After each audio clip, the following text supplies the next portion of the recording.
I have a shorthand what I was going to use, but I can't find it.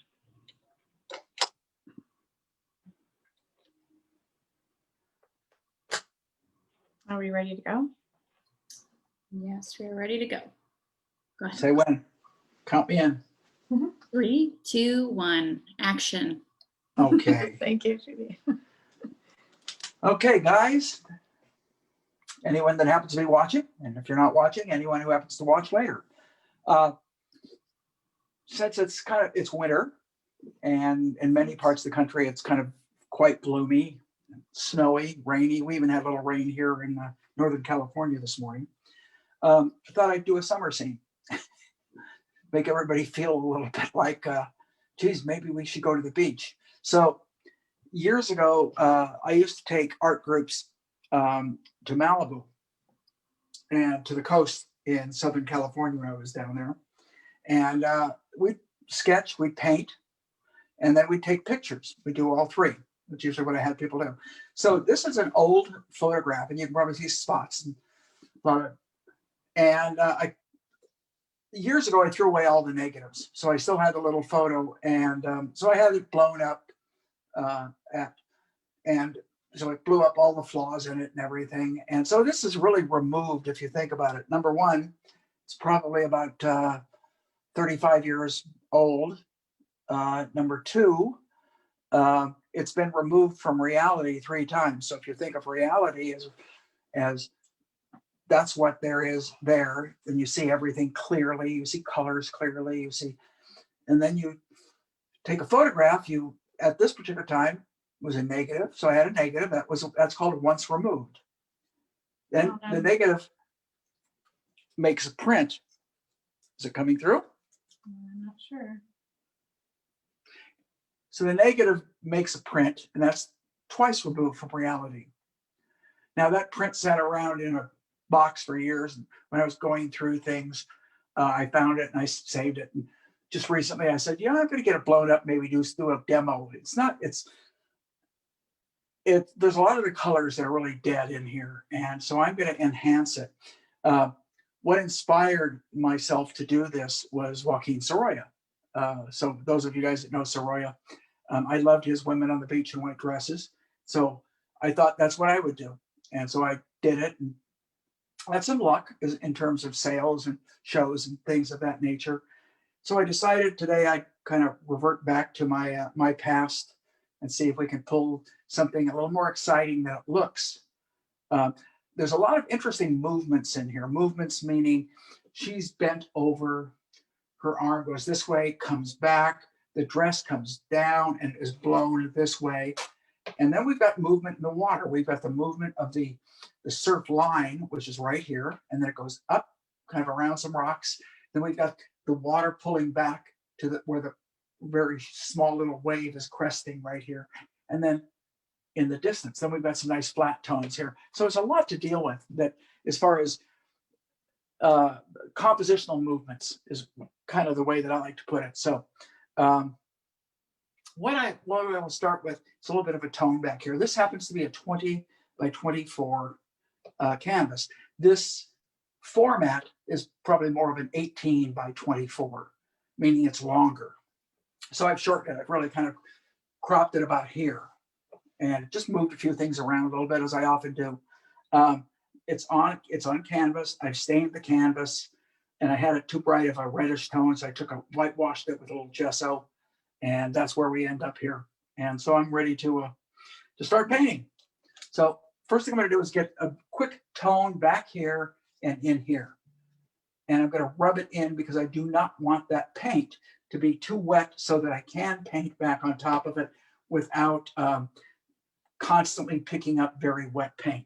So what I will do is I will start with a little bit of of a blue, radiant blue, because I'm going to take it a little bit more towards the blues and greens than it's a little bit in the yellow range right now. So what I've done is I've added just a little bit of ochre to that color. And I think I'm probably about where I want to be. It's got to be dark enough so I get the white to stand out on it. So somewhere in here, let's just, and you can see I'm rubbing it. It's not going down real easy. I'm having to kind of scumble it in there. Very dry, and it's because I know I want to paint over it. And if I get it too wet, I'm going to have a miserable time trying to paint over it. So I'm using very dry paint, no medium whatsoever mixed into it. None whatsoever, just pure paint. White, a little bit of a radiant blue, a little bit of ultramarine blue, and a little bit of ochre. And we'll start with kind of this background color. Even if some of this underpainting comes through, it's not going to bother me. We're going to go just a tad darker in the next layer. So again, I just taken blue, ultramarine blue, ochre, and a little bit of radiant blue. I think I might have gone a little too dark, but no, it's not. It's just about right. Son of a gun.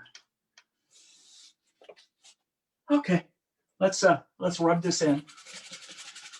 And if some of these warm colors come through, I don't really care. It can be kind of nice. It'll add a little flavor, as I like to refer to it, to the water.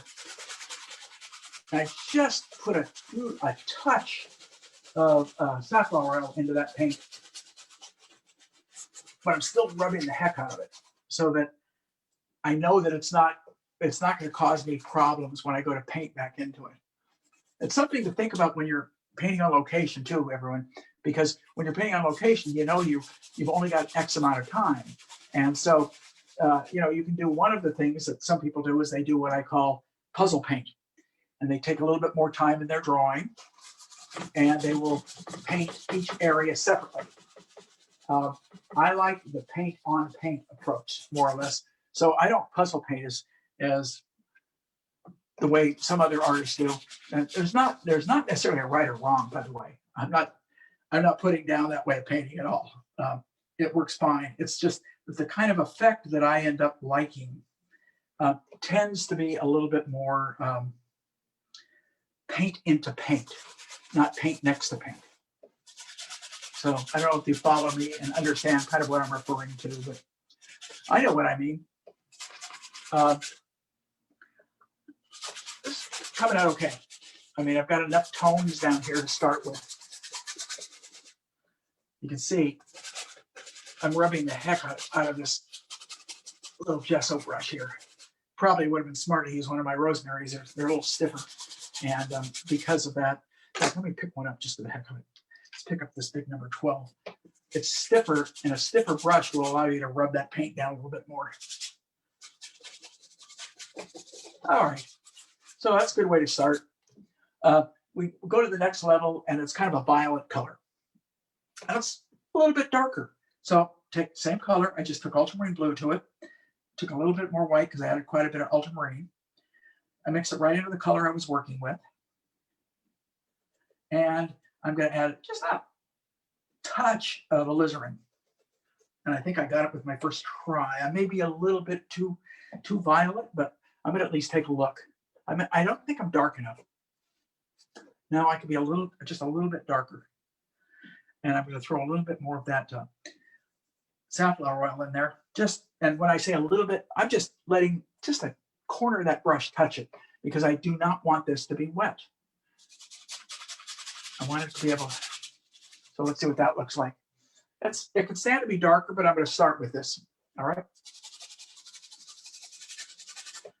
And we want to get these masses in. And start simple, finish complex. So when I say that, literally what I mean is simple shapes without over defining crisp edges, because that's one thing that a lot of people do. They see these shapes and they see them as a really very strong kind of designed shape. if you start with too crisp of an edge, it means as you continue, you've got to get your edges more and more crisp. I would rather keep my edges a little fuzzy in the beginning, and as I continue, then I can make it more crisp. Making it more crisp is quite easy. It's just putting a much more firm stroke down. So we're going to kind of keep it at this right now. Just kind of, it's vague. It also, it also gives you the opportunity of not having to be 100% correct right at the beginning. So with the same color in that brush, I am mixing the next, which tends to be warmer. It has a little ochre in it, and I'm going to take just a touch of burnt sienna, and I've still got all that kind of crummy blue in there. And that looks pretty close to what I want. Yeah.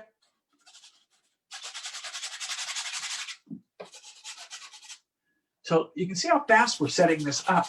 This paint is really, you talk about one of the properties a lot of people like. I happen to be one of those people, and that is the property of thick to thin or thin to thick. And this is thin, not washy thin, just thin. And as I approach completion, I will be a little bit bolder and more, a lot thicker with my paint. Now, as that comes forward, it lightens. I'm not going to worry about that right now. I have some of this kind of area indicated in here where there's some stones, and I think I'm going to put them in. I've indicated them kind of where I think they should be. I'm just going to kind of leave that. Oh, I've got some of that blue-green kind of came out. I kind of like that. Sometimes you get these wonderful happy accidents. I don't know about you guys, but when I was in school, that's what we called them. And I've hung on to that little phrase for the last 30 plus years, happy accidents. So you can see it's a very simplified version, almost kind of rough edged, posterized version of that image. I can see one area that looks like I need a little bit more work in. Right about here, it looks like it needs to cut in a little bit more. Okay, now let's go for the shadow. No, let's start with her hair. When I look at any image, whether I'm on location, whether I'm painting in the studio, whether I'm painting a still life, a figure, a landscape, anything, the keys that I look at, 3 keys: the darkest dark, which is probably here and in the hair,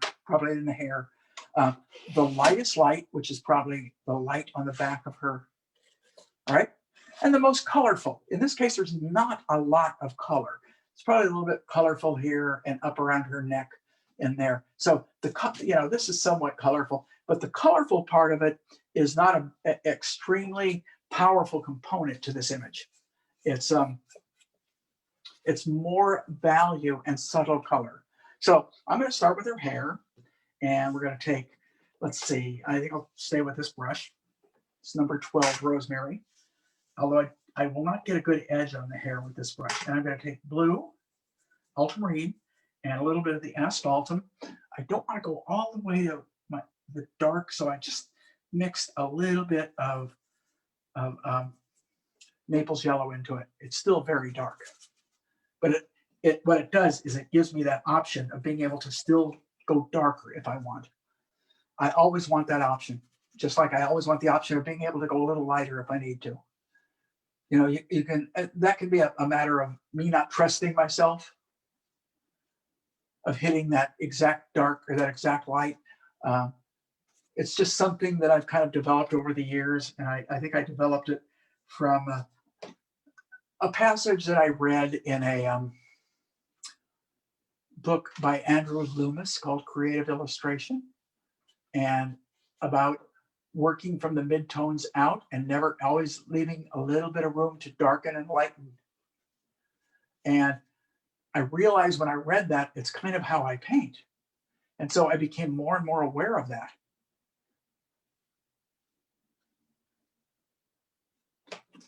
So there's kind of the shapes of the hair. I didn't hit the light. Maybe I'll hit that in and just do the hair as a solid mass right now. I'm getting a better edge with this brush than I thought I was going to get. We don't want hair. You never want too crisp of an edge on hair. All this wispy stuff. If I put it in now, I'm going to mess it up when I paint the water. I'm aware of that. So why paint it in now? And I'm just going to mess it up, cause myself some grief. All right. As I paint anything, and I did it with the background, I always paint an element and the adjacent element. So I'm going from the hair and I'm comparing it to the background, obviously. But now I'm going down to the flesh tone. And for that, I'm probably getting a little bit of a smaller brush. I have an 8 here. And we're going to warm it up, lighten a little bit. So to warm it up, I'm adding a little bit of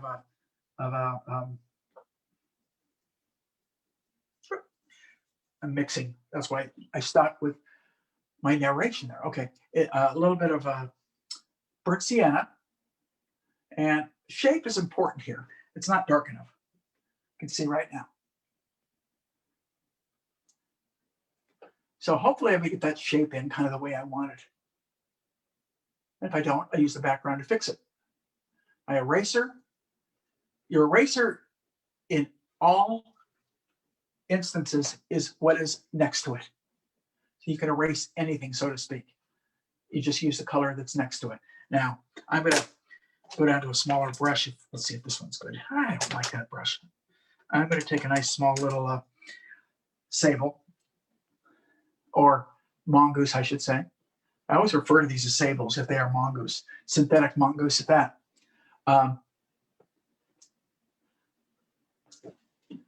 The silhouette is how the face reads. I don't know if I'm going to put much into it beyond the silhouette.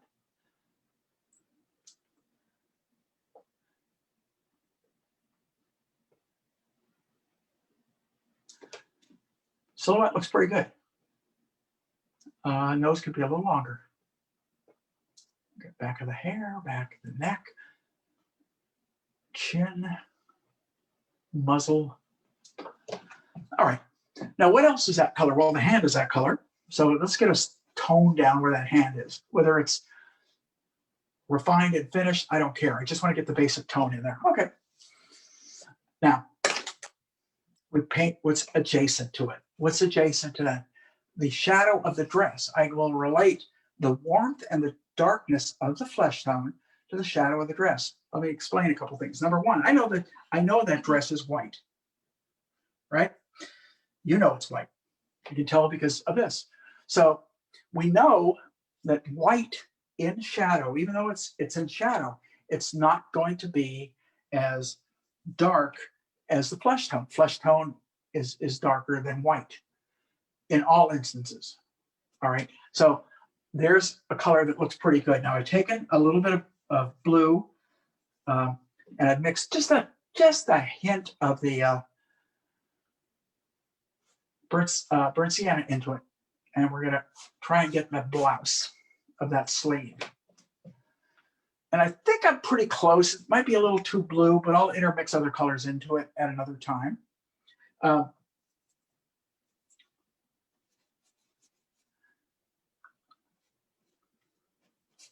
Again, it's almost like I said, it's almost like you're simplifying and posterizing this image. The hat comes down here, I can see it, but then the dress, which is quite a bit lighter at this point because there's light coming through it, but the same color, it's still quite thin, comes out in here, down in here, because it is darker than the blue of the sand. There's some light happening up in there, and then it's kind of overall kind of just a nice tone. So I'm using the scumble again. Now, it feels like it's a little wet. So one of the things you can do, take a rag, get some of the wetness out of it. You can paint. I know artists who paint with rags. Occasionally I do. You paint with whatever is going to do the job for you. So if you find that a rag will do a better job than a brush, use a rag. And there's certain things I know some artists use rags for clouds because they can get all the effects they want quite quick and quite simple with a rag as opposed to a brush. And then there are purists that want to stay strictly to that brush. Doesn't matter. It's how the painting ends up. Keep that in mind, you guys. It's how that painting looks when it's done. No one cares whether you painted with a, steel wool, a piece of cardboard. Truthfully, and I do advise that people try things. It's one of the reasons we do studies. You try stuff in the study that maybe you wouldn't want to do in a lengthy finished painting. But in a study, what the heck, give it a shot. See if you like it. If you don't like it, don't do it again. You know, it's like the old joke, if it hurts, doctor, hurts when I do this, then don't do that. It's the same thing. So Laurel wants to know if you're considering the light temperature for the time of day you're representing. the light temperature for the time of day. To a degree, yes. It is, you can tell. It is probably 1 o'clock or so, because the light, the shadow from her head doesn't go very far out. The longer, the further the light went this way, the more she'd have light on her back, and the longer the shadow would grow.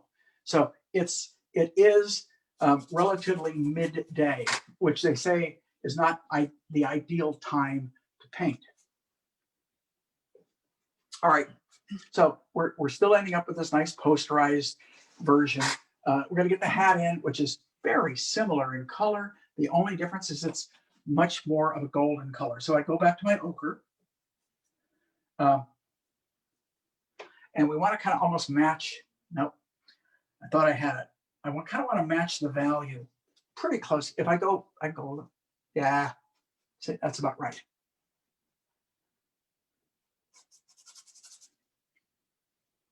What I did to get it dark enough, I had used some ochre. I threw some of the asphaltum into it because it's a warm, dark color.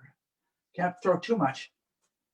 Let's get that. Really blocked, unfortunately. What's that? It's there, and it's also down here. It's a little bluer of a tone down here. It's slightly lighter than the hand, so I could actually add a little bit of white to it. Too much? Everything you do is a guess. I always tell people everything is a guesstimate.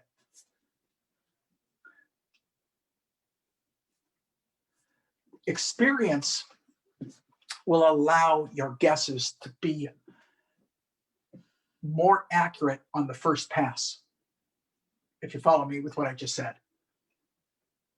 Experience is where your accuracy improves upon that very first pass.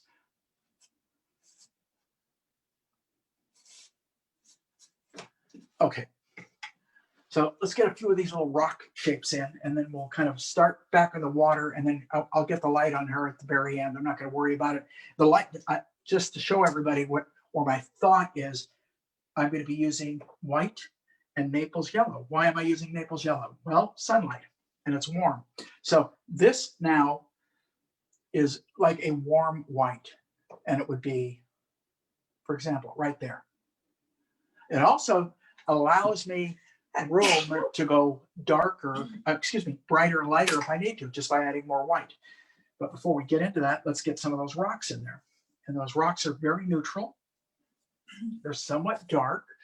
I don't want it quite as dark as the hair, but let's start with this. And I keep these real chiseled, not rounded.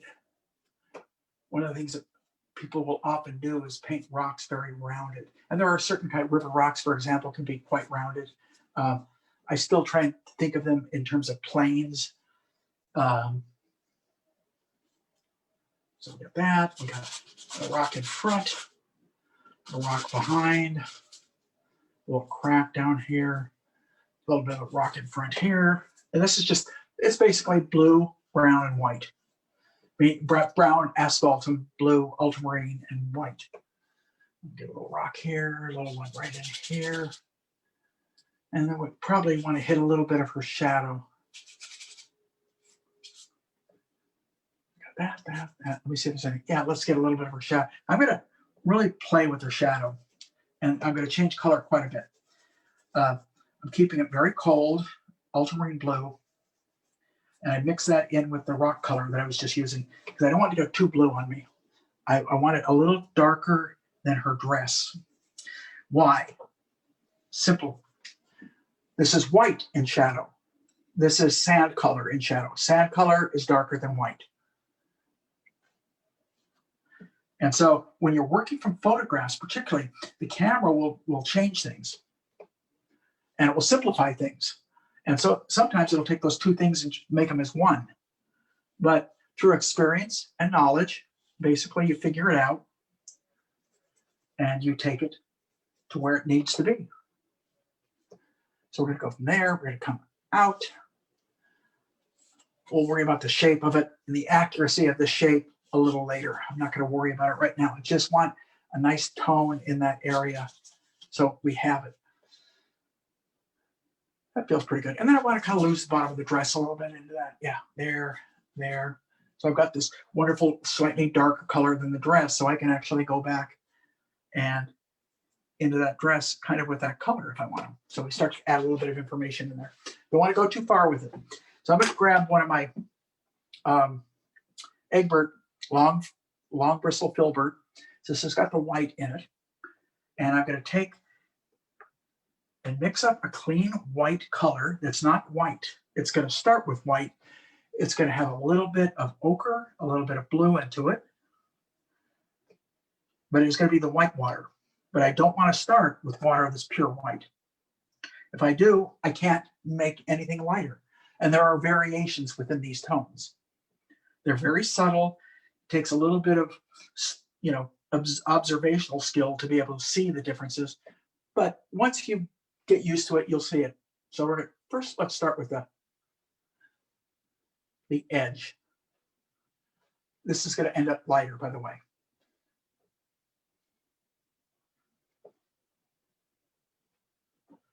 And this is pretty wet now. And by wet, what I've done is I've added a little bit of terp and a little bit of medium. And just so you know where I am, this is something I don't do, but I'm doing it for you guys because I think it's important that you see this. That is, now I'm going to lay some pure white on it.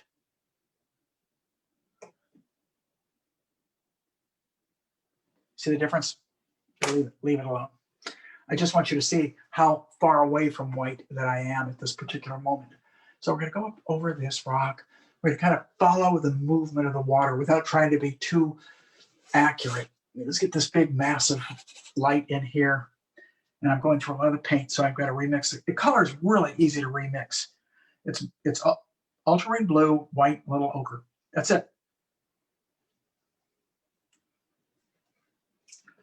So we're going to come here. We're going to come up, clarify the hat a little bit.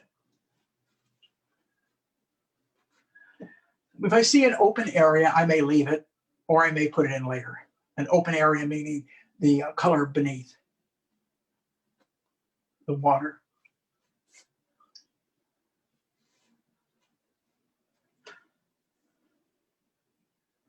It gets actually darker right in here too.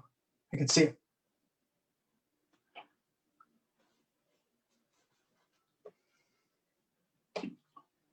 So I'm looking at 30 minutes into it, about just a little under 30. Mainly because I talked a lot in the beginning.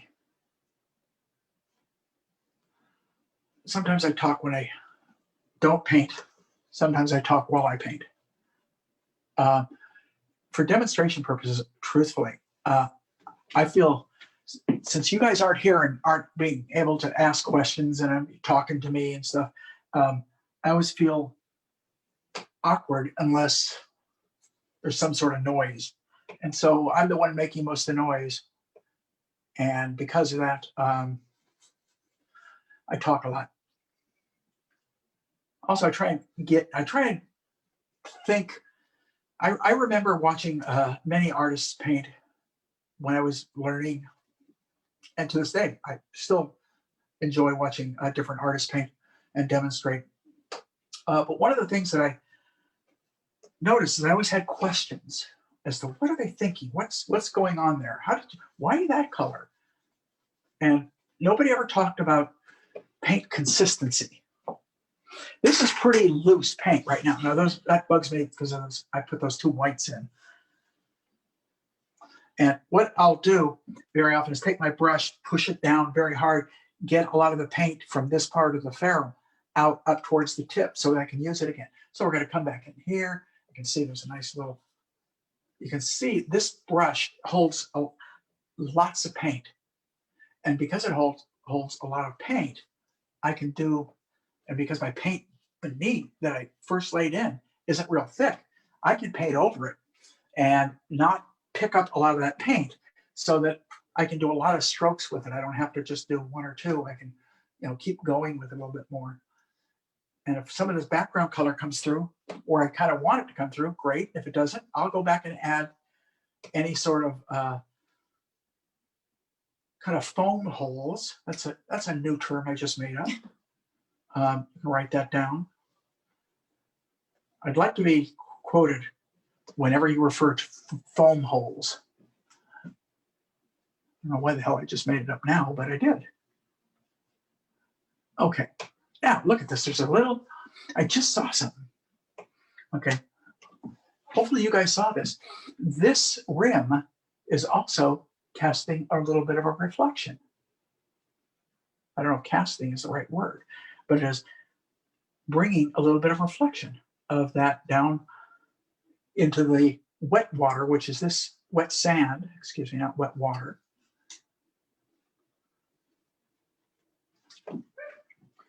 So it's amazing, little things as you progress along your painting, a lot of these little additives that you finally put in there start to actually make the painting almost make more sense, which is what our goal is in the end. Really, if you think about it, so this thing is convincing. This painting is a convincing portrayal of the image that we saw either with the landscape or with the figure. It's funny because usually my interest has always been in painting heads, and it took a while. Once I started actually doing paintings for shows and galleries, for me to get away from just doing wonderful heads. I'm not giving you any false information that all the heads I've done are wonderful. Some turn out really nice, and some I don't want to show anybody. So we're clarifying a little bit more of the silhouette. It feels a little thick here. And I think I have a little bit too far back, back here. And I will change as need be. If I see something that I feel is wrong and needs to be changed, this is a piece of, I guess, important information. I will change it before I continue. You never want to compound a mistake. All right, by using that mistake and just continuing from it. What you want to do is correct that mistake, then continue. So you're not compounding it, you're correcting it as you see it. So if you see something that's off, by word, fix it. Then proceed. It goes back to something I talked about a long time ago about the process of painting includes conviction, which is the attitude of going for it, so to speak. All right, that's conviction. Then it's action, that means you're just doing it. You've got the conviction, now you're doing it. Then it's evaluation, and that's one of the more important parts is the evaluation part. Then it's correction, and then it's returning to conviction and action. So it's a constant barrage of that approach. And one of the things that will often mess individuals up is the evaluation. They do not evaluate, they just keep plodding ahead. And you get into a point, pretty soon you've put a lot of time and energy into your painting, and all of a sudden you realize, oh my God, I've got the figure too tall, I've got him too squatty, I've got, too fat. And so you've got to go back and change a whole bunch of things, not just because as you proceeded with the assumption that everything you'd done up to that point was correct. You know, that old line, don't assume, it makes an ass out of you and me. It's true. Don't assume you're doing really well. So once you've done your correction, any sort of correction, you need to reevaluate. That's where you go back and you say, okay, I've done the correction. Is it right? Is it right? Oh, no, it's not quite. It's almost right, but I still need to do a little bit more. Do it. And reevaluate, and then finally move on. Do not continue painting on a bad setup. Earl has a good question. Can you explain how you find connection to your subject matter? How do you find that? How I assume you mean emotional connection. All right. Primarily, it's because it all started with me. Geez, I sound like an egotist, don't I? It all started with me, and I'm the most important thing. No, literally, what I mean by that is when I'm working from photography, I'm working from my own photography. I'm working for something I experienced. In this case, I experienced not only taking the pictures, but I experienced painting this model many times, painting this model on location. I was also inspired, as I mentioned, by the incredible work of Joaquin Sorolla. And that's where my connection came to the subject. I thought, geez, what a great way to paint sunlight. Paint it outside on a sunlit day, put somebody in white. Why white? Because white shows more of the effect of what sun does than any other color, because it shows more in the shadow. So sometimes my connection isn't only with my subject, sometimes it's with the concept of what I'm trying to achieve. It's, being handcuffed to a subject. You fall in love with the lighting. You fall in love with a composition. You fall in love with a character of a model. You fall in love with the busyness and qualities within a landscape. And you do have to have a feeling for it. Don't get me wrong. This is one of the big differences, you guys, between illustration and painting. In illustration, forget everything I just said. You have to be able to find a way to get, I don't want to say in love with it, but find a way to care about it. For me, it was, as an illustrator, it was quality. My whole thing was quality. If I could, I wanted a very professional, powerful kind of quality to my piece. So it was more quality and technique, because it wasn't always subject. Now it's subject controls a lot more of my thought process. It's not always just subject though. In this case, subject I like very much, so I can't say. But in this case, it's probably as much lighting and design as it is subject.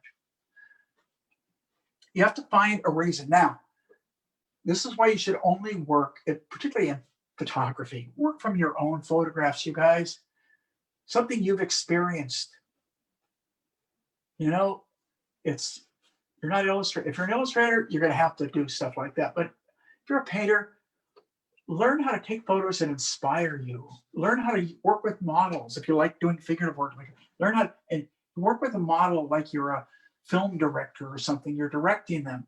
What I very often do is go through a pose, 2 or 3 poses on my own. Then I have a model go through the pose or poses, and then I'll think about it, and eventually I will come up with something that I think works and ask them to take that pose. Now, a pose like this had to be done as a photograph. You're not going to find a model that's going to stay in that pose all day, or for 20 minutes at a time, or 30 minutes, or even 10 minutes. So there are certain poses, action poses, for example, are something that obviously a model is not probably going to be able to hold. All right, I'm going to take the same color and we're just going to kind of indicate back here, back behind your hair. Nope. I started getting too much of the other color mixed into it. So more white and more terp. So let's try it one more time. Yeah, it's better. And this lays a little flatter. What's happening is the wave is going up. This on this lighter side is flatter water. And there's, so the perspective, the movement of the water where it was going a little bit more this way, now it's going a little flatter. The arm's kind of blocking. It's kind of...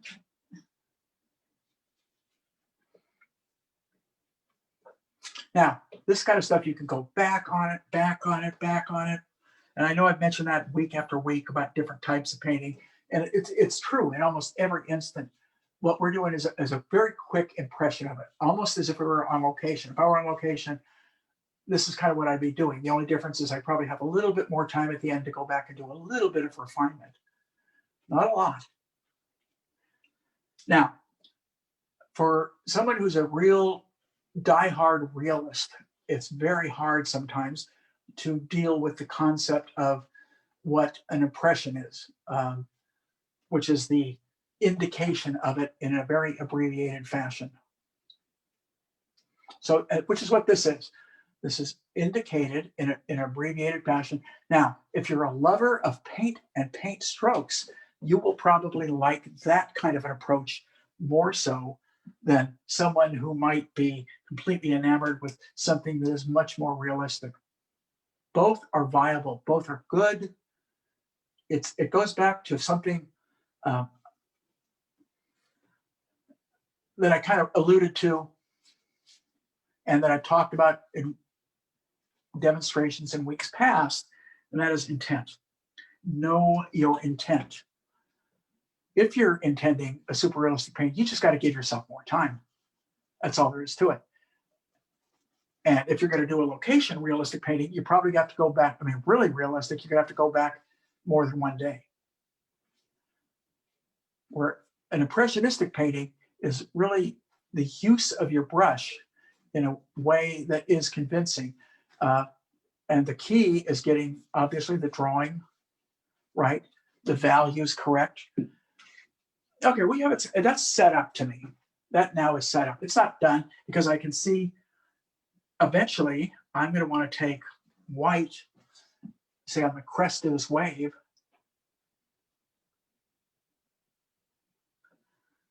it's white, a little Naples, almost like I'm using on the back of the dress.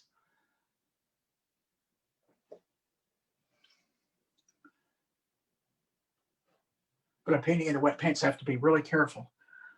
So I have to pick, every time I lay my brush down, very often I have to go back and pick up more paint.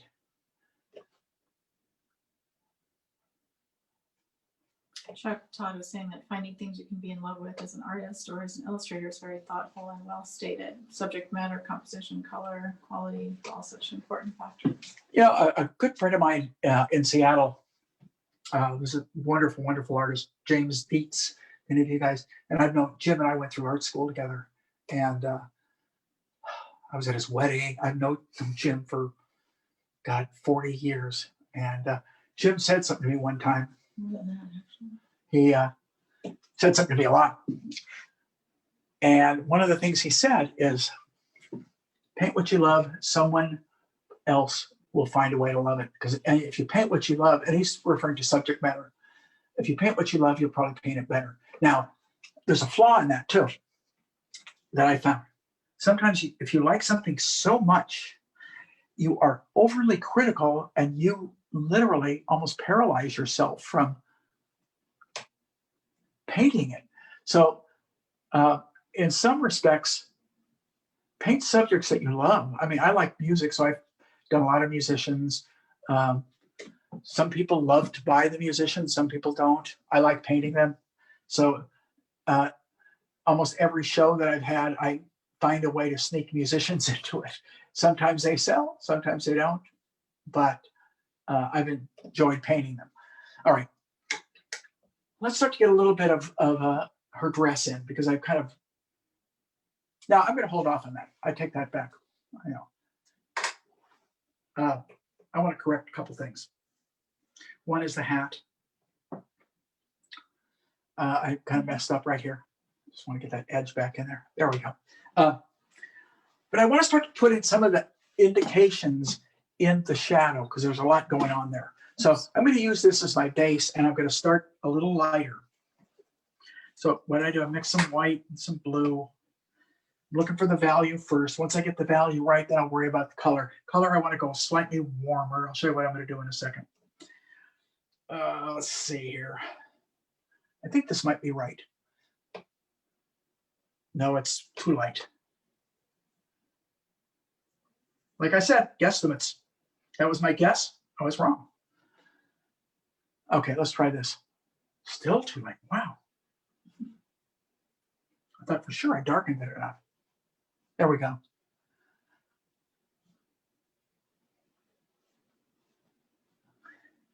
Now I am picking up some of that under color. Also, I want it kind of warm, so I throw a little bit of a cat orange into it.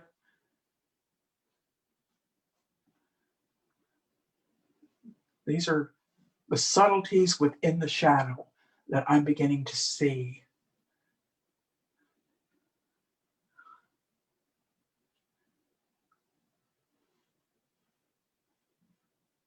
Do I see it? Yeah, orange. I'm gonna take a little more orange to it. And I could throw a burnt sienna, because that would work also. I also have this cat orange hue, which I'm using a little bit right about here. And it defines it away from the hat. I see it as warm. Now, let me explain a little bit of what's happening here. I hate to get scientific on you, but I'm gonna, all right?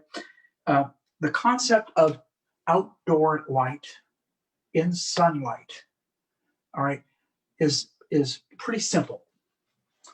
When you're painting outdoors in sunlight, you're painting two light sources. Your two light sources are, number one, the sun, which is your predominant light source. And secondly, the sky, which is your secondary or overall ambient light source. All right. So anything that is facing upward or this way, is not receiving sunlight, either because it's blocked as a cast shadow or because it's turned away. It's turned away from the light. What happens is the reflective light starts to come into play. Reflective light meaning light that is reflecting off of the ground plane. And that's what we're seeing here. And that tends to be warmer. Why? Because it is affected by sunlight. So all of this sand out in this area down in here is being affected by sunlight. All right. And because it's affected by sunlight, it is throwing some warmer light back into these form shadows, which is what I'm painting now. And that's why I'm leaning it a little bit towards the warm. Now, we go on a little further about that. How did I come up with that? Because I studied Joaquin Sorolla. That's it. And as I looked at his paintings, I realized that the blues, all these wonderful blues that everybody was seeing in the shadows, was just a matter of echoing the light from the reflective light, excuse me. Or no, the blues were usually for the skylight. The blues were the skylight. And then where I would see warms, those warms were almost always from the reflection. The third aspect of that is the deeper folds. Let's do one. So blue and burnt sienna, and it's much darker, and it's slightly warm. All right, for example, let's right here. All right, I want a little more blue in it. Cast shadow right here. Slow it down and let it fade. That helps define the arm. As I look down below that hat, right here, and then it pulls. And I don't want it as dark, so I mix that same color back with the base blue I was using, so it's not quite as dark, but I do want to get a little darker. I'm going to go right in here. And they tend to be a little bit of a difference in color. One of the things that I'd like to say about that is one thing that might help. Every time you change a value, you should change the color. You should let whatever that color influence is, let it happen. If it leans slightly warm, if you're not sure, guess. Because you're going to eventually figure it out. By guessing, what I mean is if you're off, that the next time you do it, you'll be a little better at it. But don't just do a darker version of the same color. Mix a color variation. So I'm using a combination of either I'm using a combination of either a burnt sienna along with the blue or a cat orange hue. If I see it, and as I see it move, if I see it move more towards the blue, I'm just going to add a little bit more blue to it. If I see it move more towards the warm, I'm going to add a little bit more warm to it. You scoot to the left a little. Pardon? You scoot to the left a little bit. What was that? Just I'm going to stand back anyway and ask me to stand back, but I want to stand back and see how it's coming. It's okay. I mean, there's good and bad points to it. Nothing's terrible. Nothing's great. Usually on these demos, nothing's necessarily always great. They're fun though, and they're learning experiences. You guys should do some of those. Do stuff to learn. Don't just do stuff to produce great paintings. I mean, I posted some things on Facebook recently saying I was just messing around trying this. Sometimes it's a medium. Sometimes it's a new medium I'm trying. Sometimes it's a new approach. Sometimes it's a new subject. So I'm painting both lights and shadows. Or, excuse me, lights and darks within the form shadows. Not just one. I'm painting both. I can see it a little bit in here. Whoop, not dark enough. Look at that. God. Usually, I'm so used to judging values. I get ticked off at myself when I'm wrong. Thinking, why did you do that? You know better. So once I get enough of this where it starts to actually feel pretty good,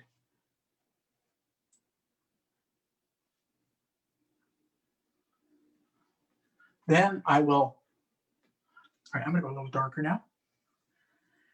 I think I threw a little bit too much warm into it, but I do want to get a little, whoops, I can see I had too much light paint on. I want to get a little darker right about there and then bring this down into the shadow.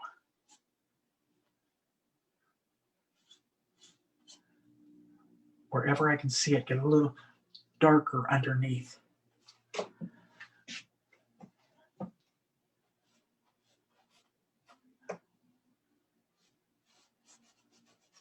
Okay. Sometimes it's fun to just cut loose and be super gutsy doing this stuff. I'm not doing it right now. Hopefully, as I move along a little bit more, I'll get a little bit more daring. I'm being a little cautious. I believe in my own mind right now. Not sure why. Who knows? A little safe. All right, let's get some light on her, and then I can decide how much more I want to amplify tones within the shadow. So we're going to take the white, the Naples yellow, and a little bit of the, let's see if that's pretty good, huh? Okay, collar up high, right about here. By the way, this was one of the most wonderful models I ever used in Southern California. And her name was Charlene Scott. She's no longer with us. And any of you guys that have had the opportunity to ever paint from Charlene. She is just the consummate model. Everything about her outfits. I mean, I remember one time saying, Charlene, have you got anything like Victorian underwear? I'd kind of like to do some drawings. And sure enough, she came up with Victorian underwear.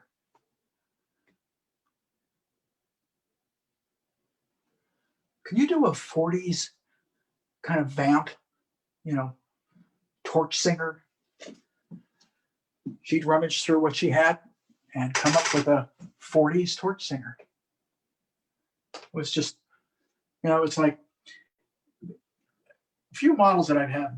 My buddy Bob Frazier, who tunes in from time to time on these things. Bob is another one. Hey, Bob, can you do like a broken down boxer?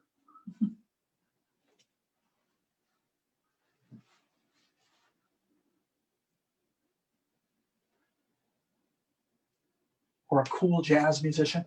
He came up with outfits sometimes that are just incredible. Work with the model now at the Academy, Marvin, who reminds me a lot of Bob in the fact that you just give Marvin a little bit of an idea as to what to do, and he does it. Another great Southern California model, who I think is still modeling, Steve Jacobson, who I painted a few weeks ago. Probably a lot of students that were in this class remember this, but I remember I asked Steve one time, we were coming up with some different things, and I asked him if he could do a rodeo clown. And somehow we were able to get bales of hay. Still not sure how the hell we did that. Bales of hay. We got a barrel, and he posed all day as if he were putting on makeup. Literally took that one pose, kind of leaned over in front of a mirror like he was putting on clown makeup. What, enough credit does not go to models, truthfully. We've got models that I use to this day. I mentioned Marvin.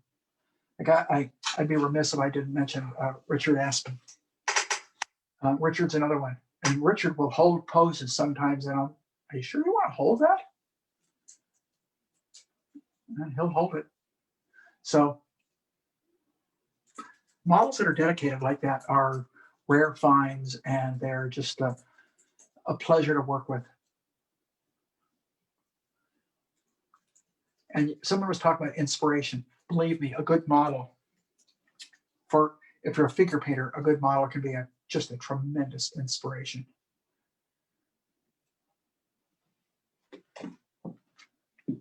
See, I don't like the fact that that hump there is getting lost.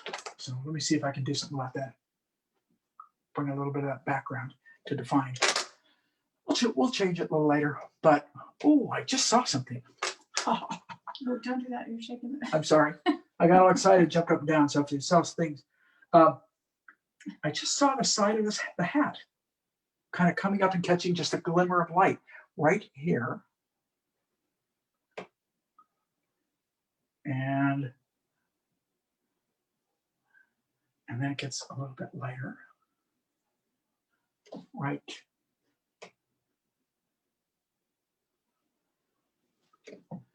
For right now, we're just going to leave it like that. I didn't see that earlier. Love it when I find these little things. And one of the things that you will all find is, what I'm finding is, as you progress in your painting, you're going to observe areas more closely. In the beginning, you're not observing all these areas very closely. You're really just kind of looking at the big shapes and laying them in there. But as you progress, you start to notice more things. As you notice more things, that's when you mess with them. Don't mess with them early. Get them in at the right time. I like to call that seeing things in the proper order. So you're not seeing everything. You don't see detail in the beginning. In fact, let me put it this way. Don't see detail in the beginning. See it as you progress. I think that takes time to develop that. Yeah, it does. I know artists that have said it. I can't tell you exactly who, but I'm probably one of them. Learning to see is a very important part of learning to paint. It sounds so, the first time I heard that I heard someone say that, I thought, well, that sounds pretty haughty-taughty. Like, we all know how to see. We all do. We all know how to see. I'm talking about seeing from a painter's eye. It's a different kind of seeing. We're not sitting there and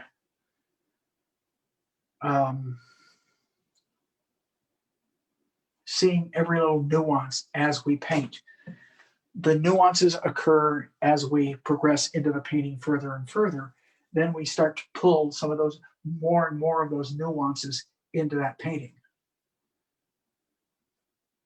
I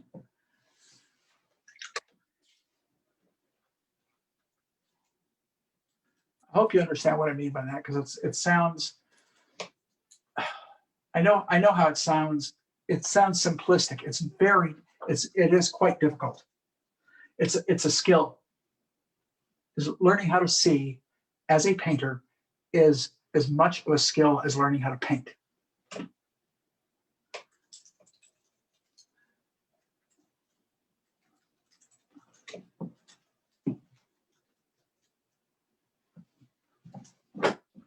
Every now and then I'm stepping about 2 feet back from this so I can actually see if it's working. I want to get enough of her in there so that as I move on to other areas, I don't feel like I'm going to have to come back and fix it. We still have the water to go back into. We still have the sand to go. We have the hair. I haven't touched the hair. Hair's got a lot of character in this particular image.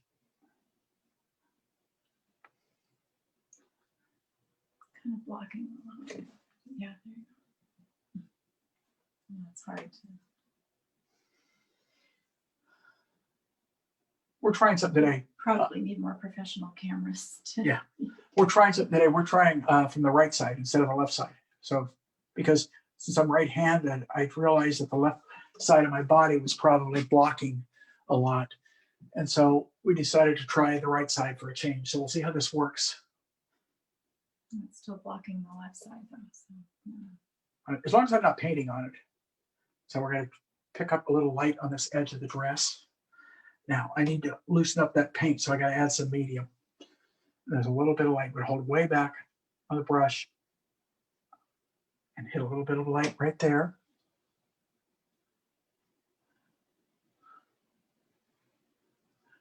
Down here. Now we're going to get a little bit more, not quite as white.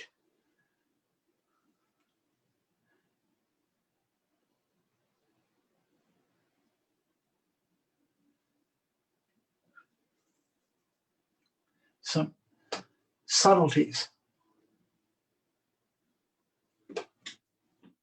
There. Oh, I see some other. Oh, I just started to see. You can almost start to see through the dress a little bit here. Because it isn't. This is heavily layered. Her body's in between. Right here at this point, we're getting a lot of light starting to come through the dress. There, here.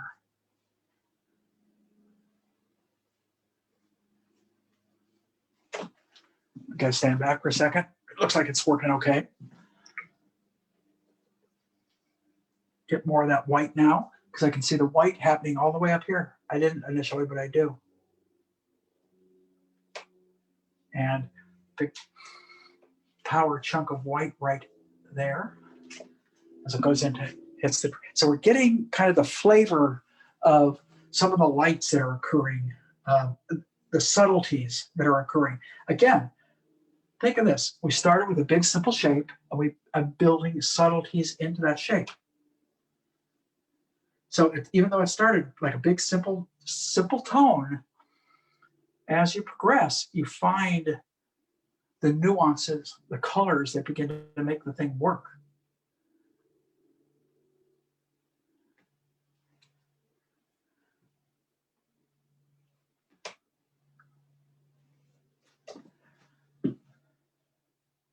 This is the fun stuff. You can build and build and build because you start looking for more. Like that is a little too dark. So what I'll do is I'll stroke it down 2 or 3 times, push it back into that paint. Get a little of pulls. Well, I've got that color in there because I've mixed so much white back into it. There. There.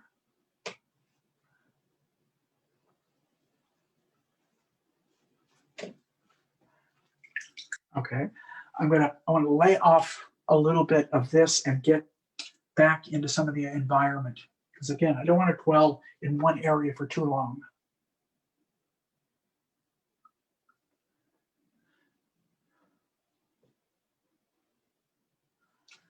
That's the side of that hat. Her face looks okay. I'm gonna do the hair at the end. Let's get the rocks in a little bit more. I'm not gonna put a lot of time into them, just enough to make them feel complete. Scoot to the left.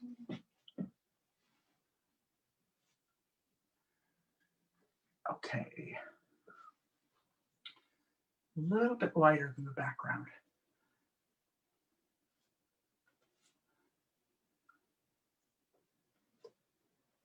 I turned the brush over because I had a little bit more of the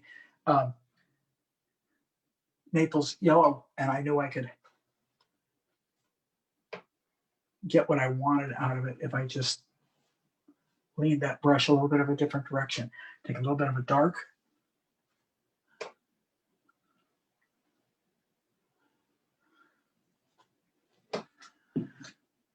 Keep the rocks looser than the rest of the painting because they're not your star. You want them feeling correct, but you don't want them overpicked. Like you try to do these beautiful rock painting and there happens to be a figure in it. It's a figure and environment painting.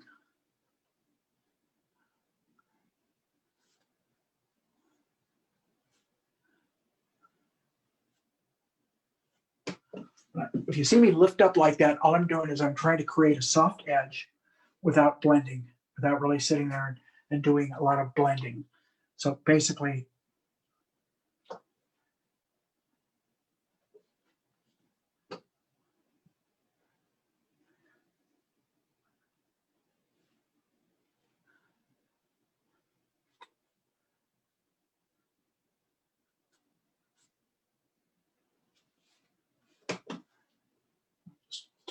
okay.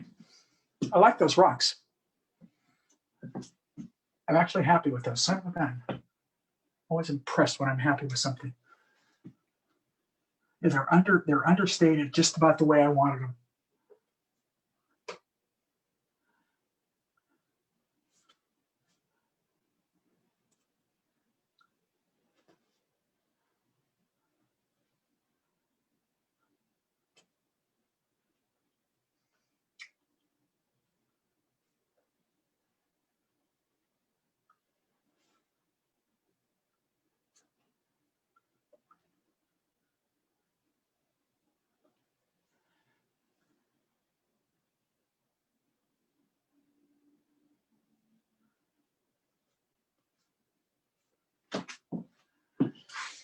They feel okay, you know?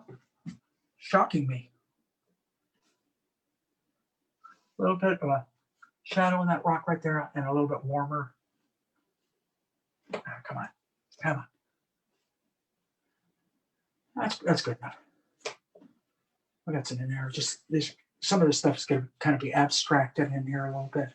I'm gonna do a little bit. I'm gonna start to move into this white water here because there's some. It's not just, excuse me, the wet sand. It's not just one tone. One of the things that I see is a little bit of movement, light happening back that direction.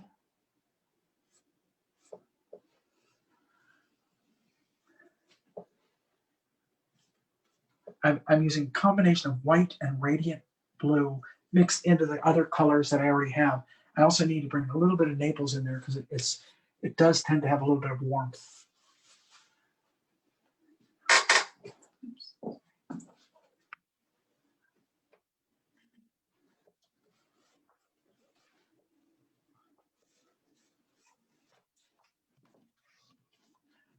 a little bit warmer and lighter right here. That's where our light's coming from.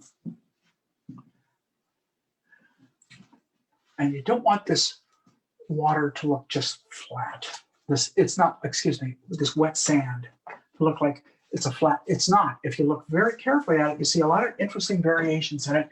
And even as it comes towards the edge, if I can get it right, it gets a touch. Oh, it's a little bit too much. It's a little darker, not too green. That went a little green on me. So let's try it. Let's try this. Real dry. All right, still a little on the green side. So what do I do to compensate for the green? I mix Alizarin Crimson. Why? It's the complement, and it will dull the green. It won't look too green.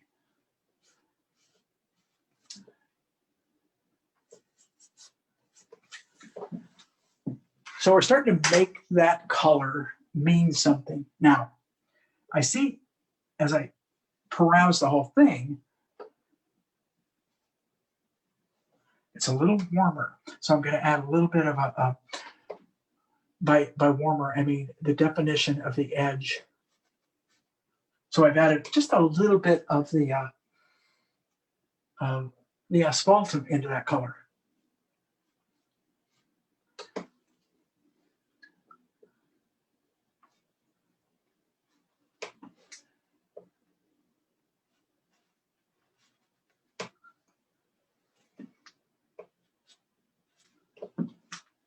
Okay, now let's get to a little bit of interesting activity in the water itself.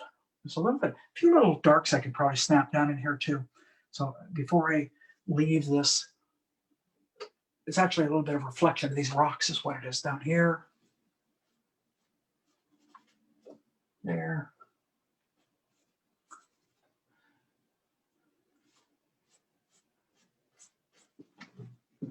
Okay, that's working.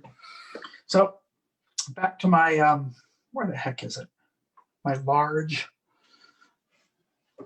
I can't find it. There, let's take this one. Egbert. This isn't the big one. Oh, there's the big one. Okay, white, a lot of white. I'm going to try and find a clean spot, mix that white.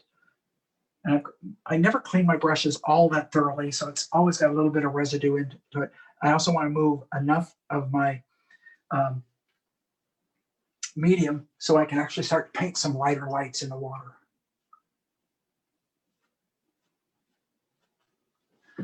By using this brush, you're not putting a lot of pressure because these brushes, these bristles are so flimsy that you're not applying a lot of pressure when you paint with these, particularly if you're just using the tip. You're just barely letting the paint sit down there. Because of that, you have to use a lot of medium. So I used a lot of the safflower oil. Now we're going to amplify. I mentioned this earlier. I was going to do this on this edge right before it peaks out. We get a little bit lighter. So this is what we're talking about sneaking up on your lights. So you're not starting with the brightest light. You can always decide, I want to go lighter if I want to.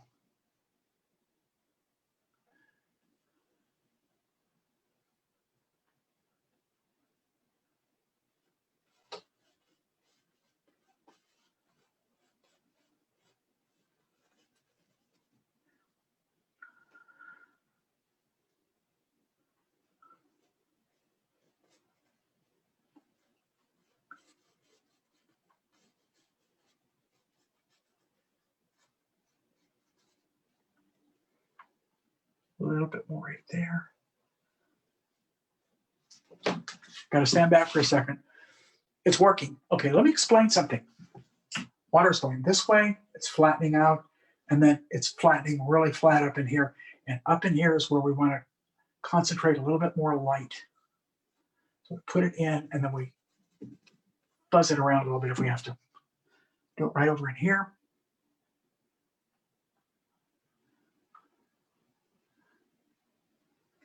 Now, put it down and we fuzz it. I don't like that, but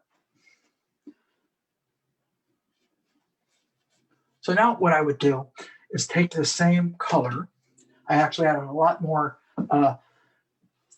terp to it, and I'm just going to kind of go over, maybe even add in a little bit more. Sometimes I'm looking at this, sometimes I'm not. But I'm just using, look at how long that bristle is. It's all the way down to here. I'm just using that much of it. Just the tip, because I'm not applying pressure as I put this paint down.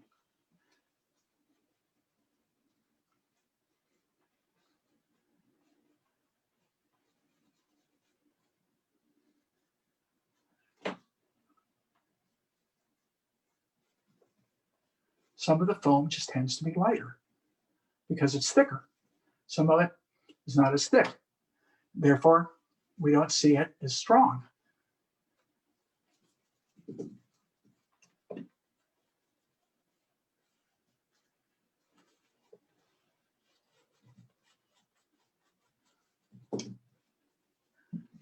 Now, if any of you guys know the work of Catherine Fasciato, who does this, just these gorgeous foam paintings, they're much more rendered than this. This is much more abbreviated, and you know, it's fantastic. It's a different way of thinking about doing it, and it's beautiful. It just takes a little more time, a little more care. But the thing that is obvious is how carefully she observes. She's very observant.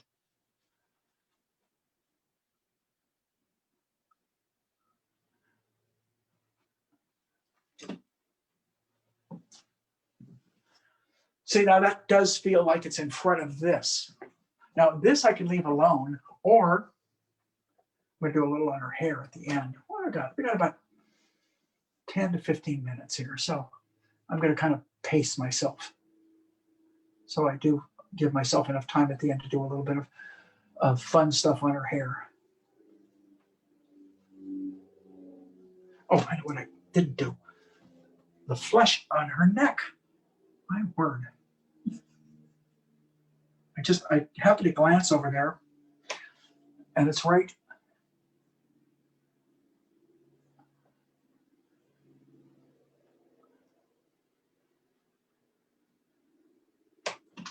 There we go. I brought it down a little too far. Means I have to fix it. So over there, down there. It's pretty good.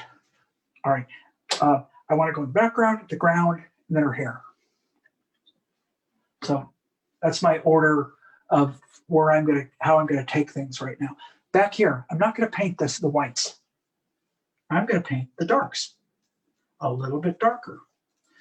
For that, some blue. Let's see what we're at. Probably a little too dark. Let's try it again. I got to stand back for a second. Yeah, that's fine. So now, what do? I need to add medium. Now that I got the color, I got the value, I need enough medium so I can paint into it. So we're just painting kind of these, and I could bring some up in here too. I could bring some of this. That's where you're painting. And I know I've mentioned this when we paint trees: positives, negatives, positives, negatives. While I'm painting, I will mention that next week on Friday, our plan is to be in Santa Barbara, and I will probably be painting from the Waterhouse Gallery,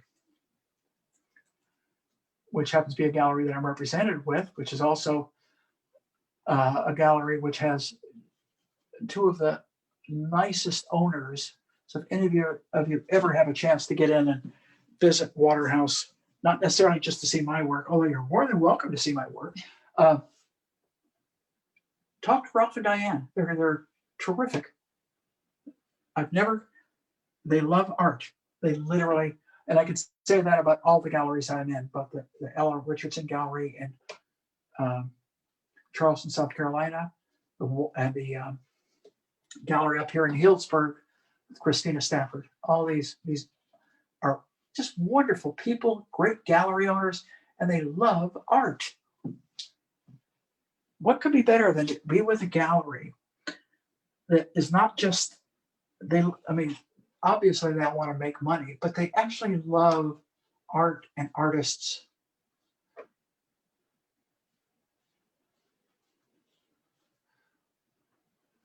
But truthfully, artists are pretty cool people anyway, as far as I'm concerned. I've known my share of artists, since that's kind of what I've done since 1970. I've gotten to know some of the just incredible artists. Some I don't know really well. Some of the guys I'd love to know better, whose work I greatly admire. I know Scott Burdick comes to mind. I love what Scott does, and Sue Lyon for that matter too. You know,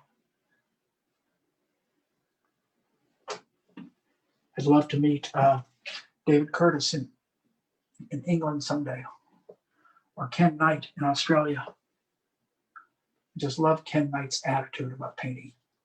He just goes for it. It's just wonderful, wonderful landscape. Plein air painter, extraordinary. Model Ken Knight also. Ed Knight, sorry. Ed Knight, yeah. Yeah. We used to have a model. I was teaching down in Southern California, Ed Knight. We used to, Yeah. no relationship. Another incredibly, one of these great models that started to accumulate a tremendous amount of, some of these models have put together a treasure trove of costumes. And I remember when I was teaching down south, and I'd mentioned 2 or 3 of the models that I thought were just exceptional. Ed Knight, I asked him to do a Shakespearean thing. He did came up with a Shakespearean. He did a Napoleon. You know, it's like, and a lot of it at the time was just, I was trying to come up with new and interesting concepts for subjects, just to keep everybody interested.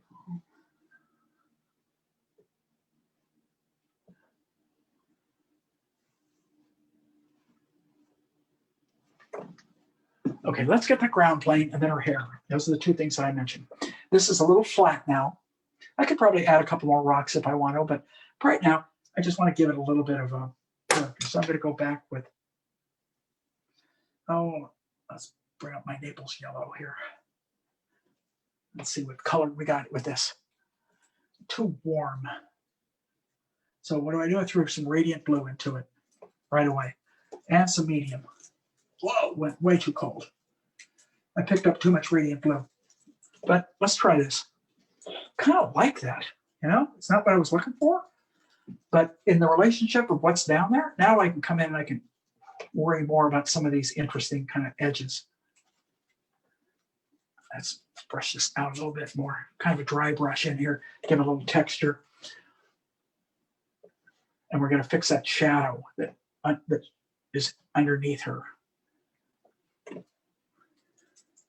Up in here, I want to fix, there's a rock back there, and that's why that is looking a little odd.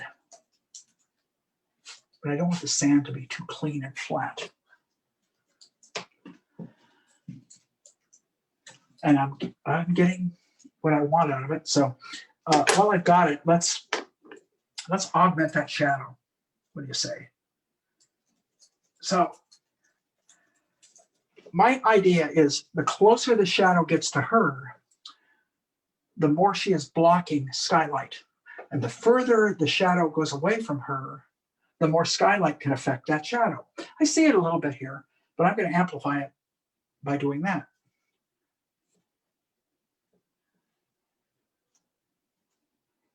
And I can take it both directions. I'll show you what I mean in a second. So I've added some little liveliness to it. I could also come back in here while I've got this color. Let's add a little bit more liveliness. This is one of the things that if I was going to spend another hour on it, I would probably go back and really play with some of the reflective color in the dress.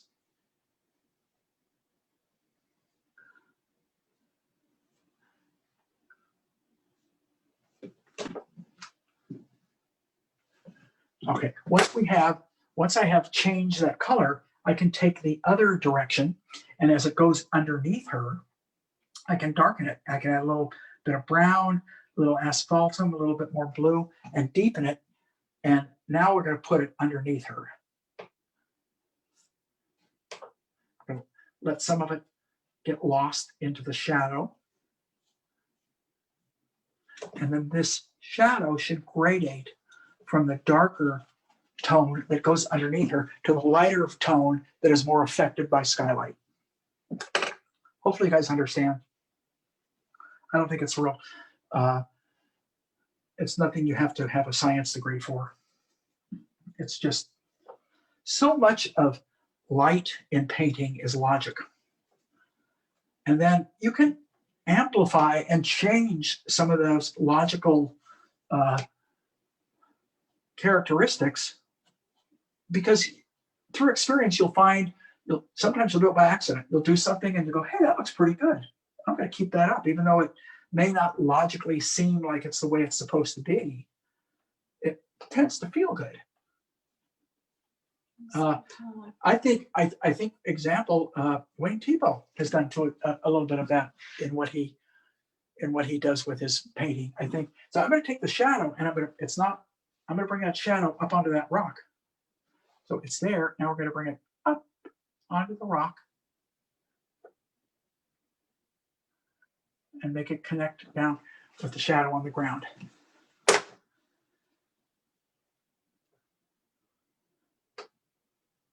I call that continuity, the continuation.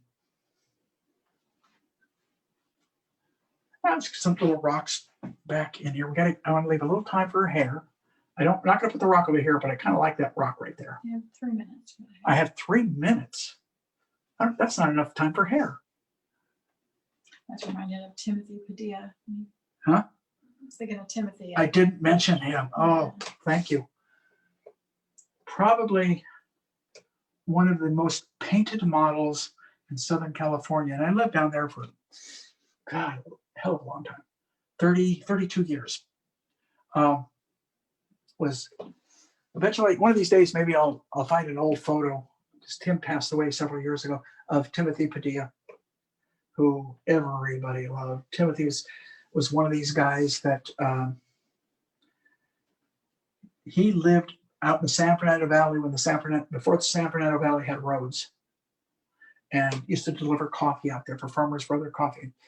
Would talk about it, tell stories about, just a wonderful model. Lived in San Gabriel. I remember us doing a painting demonstration for an art group one night. We finished about 10 o'clock, and I think Anna and I and Tim went out and got something to eat. And Tim had 2 big glasses of Jack Daniels while we're eating. I didn't.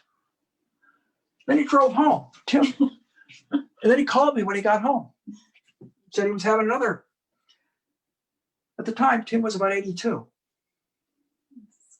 Just a wonderful. I mean, there are so many great memories of instructors: Joe Henniger, Don Putman, Reynold Brown, all these. I mean, I was so fortunate to have some of these guys, some of the great names. I mean, there's a movie out about Reynold Brown, the man who created monsters, because he did a lot of. I took Reynolds several times. We went out to dinner several times. I was very fortunate with a lot of these guys to become friends of theirs after I had been a student, and which was so fortunate. Sitting when Joe Henniger was about 92, we sat over at his house one night, and he told us stories about painting in where was it? Naples, and how he lived in Naples, and some guy took him out, and they found a barrel, a cove, and a barrel of rum that had been left there, and they didn't even know for how far. I mean, for how long. It was just, out of all the people I knew, he could sit there. He spoke also 6 languages. He could sit there and regale us of stories till 3 a.m. I remember fantastic illustrator Gary Meyer, who was a very good friend of Joe's. and Anna and Joe's wife, Danny, and Gary's wife, Julie, at the time. I remember being over there one night, and honest to God, I think we were there at 3 a.m, just listening to him tell stories and drinking cognac with him. Amazing, Sounds like amazing. we did a lot of drinking, but Yeah, it's not. we Yeah, really did. yeah. I just said it sounds like we did a lot. Neither one of us are big drinkers, but it's a social type of a thing. And so, but my word, what great memories of some of these people. Both when we got married, Joe Henniger, Don Putman, and Timothy came to our wedding, and they all sat at the same table. And it was just, I only one of my only big regrets is that I didn't get a photo of us together. I got a really nice photo with Joe one time. I think it was John Asaro, myself, Joe, and Jack Lenwood, another incredible character and artist. We all went out to lunch, and we got there's a great photo that I have somewhere of John, myself, Joe, and Jack after lunch. One of us was wise enough to get a shot of it. So what incredible folks. And people say, why'd you go into teaching? And that's why. People like that. Because they were great artists and great teachers. And I know there's probably some of you listening that were fortunate to have one or two of those teachers. So you all know what I mean. All right, let's get our hair in there. The best thing to do is the loosest brush you can work with. Let's see, that might work. Let me try a filbert first, or an Egbert first. I want to get the warmth in the back of her hair. Sorry, I got off track and talked a little more than I should have, so I'm taking a little extra time because I was doing a little reminiscing.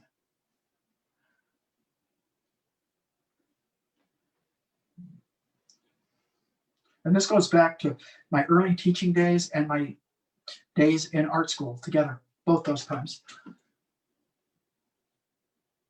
And talk about feeling like someone who didn't belong in a photograph when I was with Jack, John, and Joe Henniger.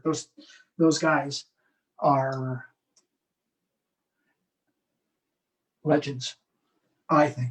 And I know people that have had them, all of those guys. John is thankfully still with us, and I own 2 of his paintings, and is just an incredible artist. Okay, gonna put a little bit more into it. Okay, let's go here. It's good because she's got a little more light on her hair. I need to kind of punch some subtle darks back into that. So you don't only paint one direction, much the same as I've said about trees, bushes, clouds, anything. So let's get the front of that hair, the kind of wispy throwaway. No, it's got to be really, really loose paint because you don't press hard. If you press hard, it's just going to look contrived. So test it, and we'll start with the little wisp up here.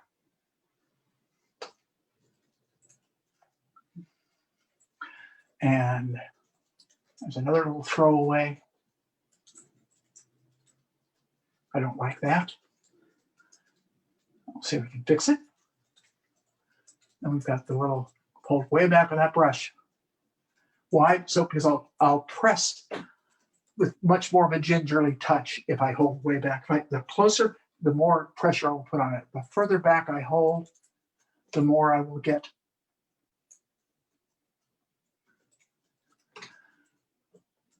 Okay, we're going to go a little darker.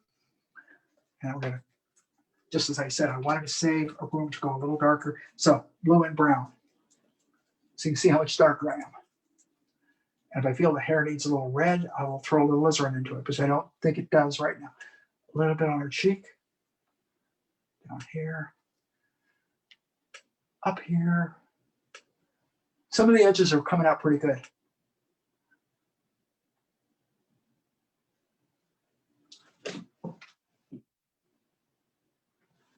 Oh, it's shaping up. Let's go one stage lighter in the hair. Okay, I'm at about my limit of time. Not that I couldn't put more time into it, but I like to keep these things as close to an hour and a half as possible, you guys. So as I mentioned, next week we'll be broadcasting from. Sounds like it doesn't. The Waterhouse Gallery, and I'm teaching a workshop for a few days after that. But before the workshop starts, I'm going to do my demo. And anybody that happens to be in the California Art Club, I'm going to do another demo at 3 o'clock. And you get that through the California Art Club, if anybody's interested. Oh, so much for Charlene on the beach, huh? I see a lot more I could be doing with it, particularly down in the ground plane and in the water. I see those two areas. There are three areas that I see that I could probably do a lot more with. One is down in this area right in here that I'm kind of scribbling, putting some strokes into, some kind of abstracty strokes. The other area would be in the water in here. I could see deepening some of the negatives, this area, and hitting a few of these little negative spots. And the other would be reflections within the dress. But as I stand back and I look at it, what I was intended, or my intent, has been realized to a degree. I don't know how effective. I'm not good at judging my painting for a day or two. So it was fun, guys. Hopefully, I think I'll do some sort of Santa Barbara landscape next week, since we're going to be in Santa Barbara. Something a little different. These are all these fun things you can add. Look at all this neat stuff. I could go nuts, but I won't. Instead, what I'll do is pass it off to Anna, and thank you all for those of you that watched, those of you that are going to watch later. Thanks. You're the reason I do it. It's fun. I don't know what else to say. My hands are cleaner today. I hope you see. Not quite as bad. My face, I think, is too. Happy painting, everyone. Thanks, everybody. Thanks, Judy. Thank you, Judy. Go ahead and stop the stream here.